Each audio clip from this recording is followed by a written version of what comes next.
What's going on, guys? So I'm doing a draft prediction. You guys know I'm a Ravens fan. So instead of doing 1 through 5 or 1 through 10, I'm literally gonna do drafts 1 through 6. So that way we get to the Ravens, because that's who I really want to talk about at the end of the day. You know what I mean? But I think this is gonna be a very good draft, and I'm just gonna be going through pretty much, what the team needs and why they're gonna pick who I think they're gonna pick. You know what I'm saying? First thing we're gonna do is we're gonna start with the Los Angeles Rams. So first pick, the Rams are gonna select Jared Goff. You guys see him to my right. He went to Cal, quarterback. Man, the guy is flashy. He's got a good charm about him. He fits the Los Angeles look. As you guys notice, man, the Rams moved from St. Louis to LA, so the light's gonna be on, man, and he's the type of guy that I think will show up. He has good arm strength, really good footwork, and he's a very good decision maker. So I think at the end of the day, the Rams will pick him up, and I think this will be a type of guy that'll end up turning into the face of their franchise. So first pick, man, Jared Goff to the Los Angeles Rams. So the second pick, the Philadelphia Eagles are going to pick, drum roll, Carson Wentz. Man, this guy is a prototypical quarterback. So if you guys have been keeping up with the news, you know Sam Bradford has decided to ask for a trade out of Philadelphia. So that's definitely a big sign that he knows they're gonna bring in a young QB that may very well take his spot. So him asking for a trade is definitely a sign that the Eagles are looking to add a real prototypical quarterback. You know, the guy's 6'5", he's got a lot of size.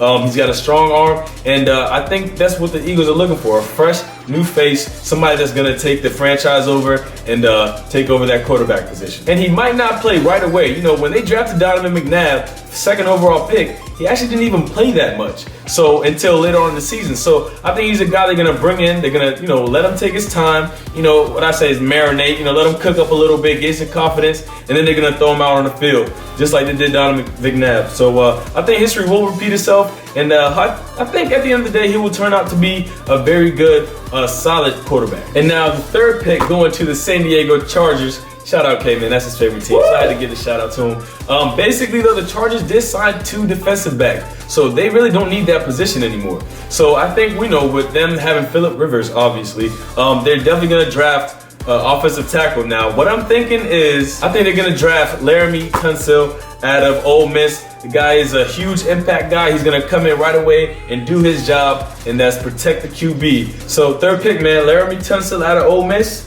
I think you're gonna be going to the Chargers. The fourth pick going to the Dallas Cowboys. I think they are going to pick up Ezekiel Elliott out of Ohio State. Now, the reason I say this is because he's really looked at so far in this draft as maybe the most sophisticated and maybe the most hyped up draft pick. This might be a stretch, but I'm gonna say since Adrian Peterson, the guy is a beast. He's a freaking monster. He's got the speed, he's got the power, he's got the strength, and Dallas really needs, a guy that's gonna start in that offense and that's gonna make a difference. I mean, they already got Des Bryant. They have their QB in Romo. Hopefully he'll be back from injury in time, and I think Ezekiel Elliott will be a perfect fit into that offense. So I got Dallas picking up Ezekiel Elliott for that fourth pick. So the fifth pick goes to the Jacksonville Jaguars.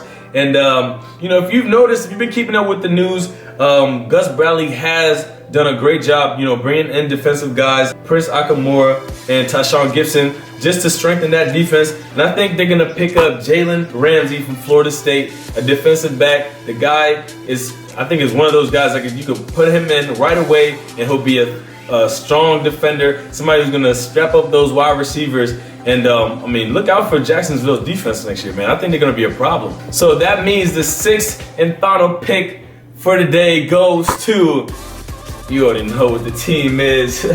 You know what I'm saying? Baltimore Ravens out here. And you know what I think? I think we really need, somebody to protect that offensive line. Somebody that's going to protect Flacco. You guys know he had an ACL injury last year, which sat him out the whole entire year. So he'll be back this year. I think he'll be ready to do what Joe Flacco usually does, and that's throw the ball, throw some TDs, no INTs. You know how it is. I'm just playing. But yes, I do think they're going to pick up Ronnie Stanley out of Notre Dame, the offensive tackle. The guy, we could definitely plug him in right away, protect Joe Flacco's blind side. And that's really what we need. We did have a lot of guys hurt last year.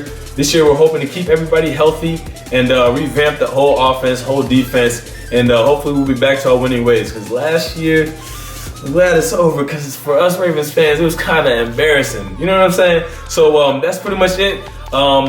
This is my draft projection, so don't crucify me tomorrow when it comes out and it's totally opposite and nobody that gets picked up isn't picked up. Don't crucify me, all right? This is just what I think based off what teams need in the top 6. And so I just wanted to share with you guys real quick. I mean, you guys enjoyed the playoff prediction, and you know, some guys started cooking me talking about, man, Cleveland to the finals, blah, blah, blah. But I'm just trying to put my thoughts out there. Maybe you guys are thinking some of the same things. So, you know, if you do agree, you know, put it down in the comment section, show some love. And if you don't, it's all good. Tell me why. Tell me why I'm wrong. And yeah, that's about it. So I hope you guys do enjoy this, man. Don't forget to like and subscribe, and I'm signing out. Nowadays, people talk about it, but don't be about it. Heard them dudes hating, that's okay, we gon' see about it. See M squared, drink K, they gon' tweet about it. I don't Chief Bush, baby, I never beat around it. Talks in Republic, also went to see Atlantic. Dudes ain't ready, it really, man, I can see him panic. Loose lips, sink ships like Titanic.